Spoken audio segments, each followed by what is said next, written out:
200-র বেশি আসনে জিতবে তৃণমূল। ভোটের ফল ঘোষণার যখন মাত্র একটা দিন বাকি, তার আগে শনিবার দলের কাউন্টিং এজেন্টদের বৈঠকে এই দাবি করলেন মমতা বন্দ্যোপাধ্যায়। 225-30 নিয়ে তৃণমূল কংগ্রেস মমতা বন্দ্যোপাধ্যায় নেতৃত্বে ফিরে আসছে। তারা আচরণ বলে দিচ্ছে যে তারা হারছেন।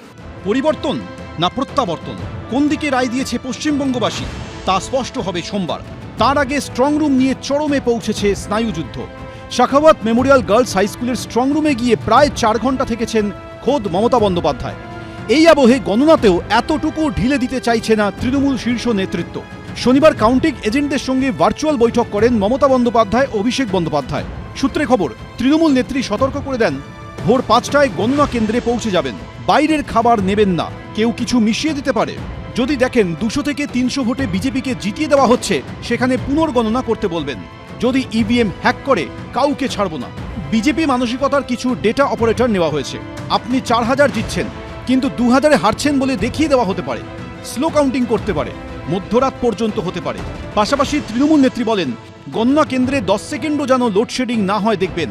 10 সেকেন্ডে 50টা মেশিন পাল্টে দিতে পারে। যদি কোথাও লোডশেডিং হয়, দলীয় নেতৃত্বকে জানাবেন। আজকেও মমতা বন্দ্যোপাধ্যায় এবং অভিষেক বন্দ্যোপাধ্যায় সাবধান করেছেন নন্দীগ্রাম মডেলকে। মনে করুন আজকে এই বাড়িতে বসে কাউন্টিং হচ্ছে, এর ট্রান্সফরমারটা রাস্তার 100 মিটার বা 150-200 মিটার দূরে একটা ট্রান্সফরমার। আমি যখন শুভেন্দু অধিকারী 1:1 জিজ্ঞেস করি, সে ওই 1:1-এ আমাকে বলেছিল অনেক কায়দা করে, মানে ম্যানিপুলেশন করে আমি জিতেছি। Suvendu Adhikari quote and quote.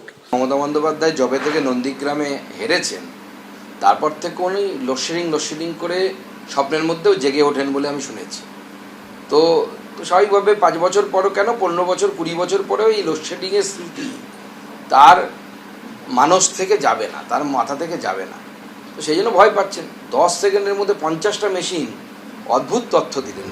Mamata বন্দ্যোপাধ্যায়ের পাশাপাশি এদিন অভিষেক বন্দ্যোপাধ্যায় নির্দেশ দিয়েছেন, সার্টিফিকেট না নিয়ে টেবিল ছেড়ে ওঠা যাবে না। কোথাও যদি এজেন্টকে বসতে না দেওয়া হয়, তখনই সেখানে প্রার্থীকে পৌঁছে যেতে হবে। পোস্টাল ব্যালটকে হালকাভাবে নেবেন না। জয়ের ব্যবধান কম হলে সেখানে পোস্টাল ব্যালট পুনর্গণনার দাবি জানাতে হবে।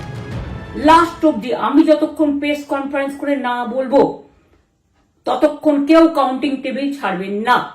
যখন দেখবেন আপনাকে ওয়াশরুমে যেতে হবে বা আপনাকে খাবার খেতে যেতে হবে, একদম স্ট্রেট মনে রাখবেন, একজনকে বসিয়ে বিশ্বস্ত, যাতে যাকে কেউ টাকা দিয়ে কিনতে না পারে, তবেই যাবেন। ভবানীপুরে আপনাকে আমি রেজাল্ট বলে দিচ্ছি। প্রথম ফার্স্ট রাউন্ড, সেকেন্ড রাউন্ডে আমার লিড থাকবে। থার্ড, ফোর্থ, ফিফথ রাউন্ডে মুসলমান বুথ মমতার ব্যানার্জির লিড থাকবে। 6, 7 রাউন্ড থেকে আমি মেকআপ করতে শুরু করব। 20 রাউন্ডে আমি জিতবো। সূত্রে খবর, অভিষেক বন্দ্যোপাধ্যায় নির্দেশ দিয়েছেন, কাউন্টিং টেবিলে ইভিএম এর ব্যাটারি চেক করবেন। ব্যাটারির চার্জ 70% থাকলে ভিভিপ্যাট কাউন্টিং এর দাবি জানাবেন। অত্যন্ত তাৎপর্যপূর্ণভাবে এবার জেলাভিত্তিক কাউন্টিং অবজারভার নিয়োগ করছে তৃণমূল। ব্যারাকপুর দমদমে গণনা চলাকালীন তৃণমূলের পর্যবেক্ষকের দায়িত্বে থাকবেন রাজ্যসভার সাংসদ ও প্রাক্তন ডিজিপি রাজীব কুমার।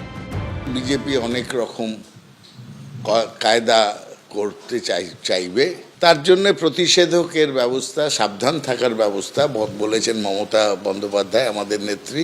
এইবার নির্বাচনে পোস্টাল ব্যালট অত্যন্ত গুরুত্বপূর্ণ, কারণ এবার খুব ক্লোজ ফাইট হচ্ছে বলে আমার মনে হচ্ছে। কোনো ক্ষেত্রে এই টাইট ফাইটের ক্ষেত্রে তৃণমূল কংগ্রেস এই পোস্টাল ব্যালটে কারচুপি করে, কারণ যেহেতু মেশিনারিটা ওদের আর ওরা ওদের, তাদেরকে দিয়ে একটা কারচুপি করার চেষ্টা করছে তারা। এগুলো সবই উদ্দেশ্য হচ্ছে কর্মীদের মনে, অর্থাৎ যারা গণনা কেন্দ্রে কাউন্টিং এজেন্ট হিসেবে যাবেন, তাদের মনে কনফিডেন্স বা আত্মবিশ্বাস আনার জন্য। ভোটের সময় আক্রান্ত দলীয় কর্মীদের পুরস্কৃত করার ঘোষণাও এদিনের বৈঠকে করা হয়। আশাবুল হোসেন, কৃষ্ণেন্দু অধিকারী, অরিত্রিক ভট্টাচার্য, এবিপি আনন্দ। এবিপি আনন্দ, এগিয়ে থাকে, এগিয়ে রাখে।